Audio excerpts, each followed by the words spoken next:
L'égalité homme-femme est un débat d'actualité, surtout dans les pays riches. Les chaînes de télévision y consacrent des documentaires, la radio propose des débats et la presse n'est pas en reste avec des hors-séries dévolues à ce sujet.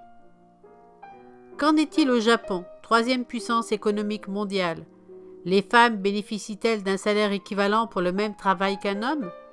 Les tâches ménagères sont-elles partagées dans le couple? Les femmes sont-elles aussi diplômées que les hommes? Et le fameux plafond de verre existe-t-il là? Un scandale récent a choqué l'opinion internationale. L'université de Tokyo trafiquait les résultats au concours d'entrée en fac de médecine des candidates pour qu'elles ne soient pas plus de 30%. Une des raisons avancées serait que les femmes abandonnent leur métier en se mariant. Donc, autant privilégier les hommes pour ne pas nuire au système de santé local.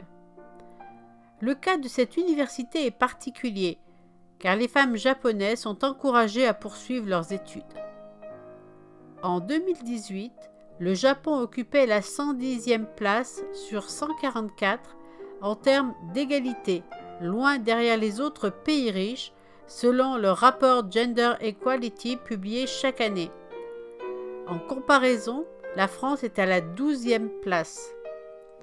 Si en termes d'éducation et d'accès à la santé, la parité est totale ou peu s'en faut, dans le domaine du travail, de la vie quotidienne et de la vie politique, ce n'est plus du tout le cas.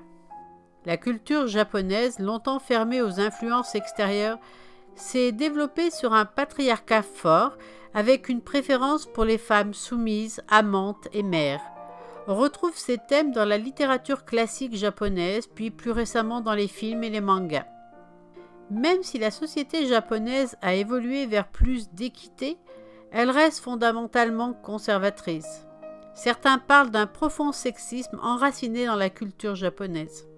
Il est courant d'entendre des hommes politiques dire en public que les femmes célibataires sans enfants sont un fardeau pour la société ou de les décrire comme des machines à concevoir. Bien sûr, l'opinion publique s'offusque de tels propos, mais pour beaucoup, ils disent tout haut ce que les Japonais pensent tout bas. 53% des hommes sont défavorables à une activité professionnelle des femmes mariées et 38% des hommes sont d'accord avec l'idée que la place de la femme est à la maison et celle de l'homme au travail. Il est admis que les enfants doivent être éduqués par leur mère à temps plein durant leurs 3 premières années. Comment concilier alors les longues journées de travail et son rôle d'épouse et de mère? Selon les statistiques officielles, 70% des femmes arrêtent de travailler après la naissance de leur premier enfant, volontairement pour tenir leur rôle d'épouse et de mère ou poussées vers la sortie par leur employeur. Pour beaucoup de femmes, avoir un enfant signifie la fin d'un travail salarié. Pour les emplois précaires et ou peu motivants, la prime de départ liée au mariage ou à la naissance du premier enfant les encourage à lâcher leur emploi. Pour les emplois plus qualifiés, existe le matahara ou harcèlement maternel. Les femmes sont priées de choisir entre grossesse et travail. On leur demande de démissionner ou on les licencie, ce qui est illégal, sous une motivation prétexte. En 2015, 20% des futures mères ont été licenciées. D'autres femmes doivent s'excuser auprès de leurs collègues, surtout si elles n'ont pas respecté l'ordre de priorité des grossesses. Oui, cela existe au Japon. Les salaires sont bien loin de l'égalité, surtout dans le secteur privé, où le ratio peut arriver à 60% favorable aux hommes. Et le fameux plafond de verre. Là aussi, il est très épais. De nombreuses femmes très diplômées, Bac+5, et avec expérience, se retrouvent sous les ordres d'hommes tout juste diplômés Bac+2. Et parmi les tâches dites féminines, on retrouve la préparation du café et du thé, remplir les verres durant les réunions, et ce, quel que soit le niveau de qualification. Le Comité des Nations Unies pour l'élimination de la discrimination à l'égard des femmes a adressé une recommandation au gouvernement japonais. Il presse à nouveau Tokyo de mettre en place des mesures juridiques pour interdire et prévenir la discrimination envers les femmes dans le milieu professionnel. Accroître leur nombre à des postes décisionnaires, comme ceux de parlementaires ou de cadres supérieurs d'entreprise, fait aussi partie des recommandations adressées au gouvernement. Parlons harcèlement sexuel, très présent dans l'archipel. À la suite d'un scandale mettant en cause le ministère des Finances, harcelant une journaliste lors d'une interview, parlant de lui toucher les seins, de lui attacher les mains, de plus en plus de voix se sont élevées pour dénoncer les violences sexuelles sur l'archipel, obligeant le Premier ministre à prendre des mesures. En 1997, 62% des femmes interrogées déclaraient avoir été victimes au moins une fois d'un comportement, d'une agression ou d'un propos pouvant passer pour du harcèlement. Car au Japon, la notion de harcèlement sexuel dépend de la résistance que la femme aura manifestée pour repousser son agresseur.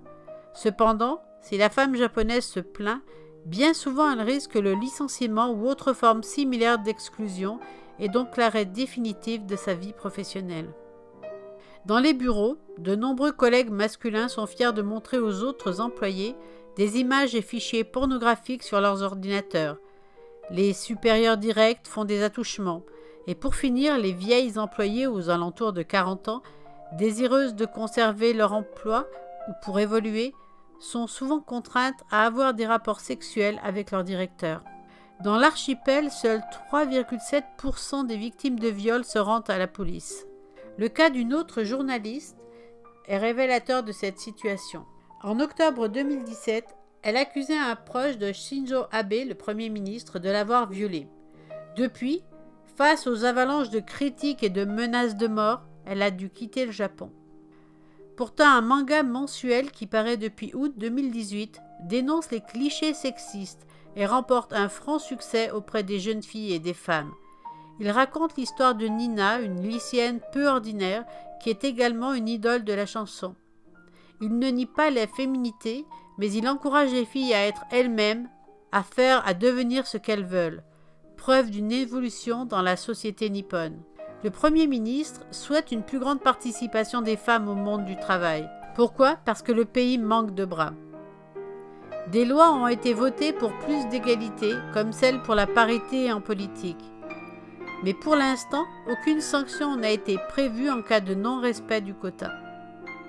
Pour que les femmes avec enfants puissent travailler, il faudrait augmenter le nombre de places en crèche, garantir la possibilité de retravailler après la naissance de bébés, diminuer le nombre d'heures de travail légales pour les hommes et les femmes, et sans doute changer les mentalités. J'ai bon espoir.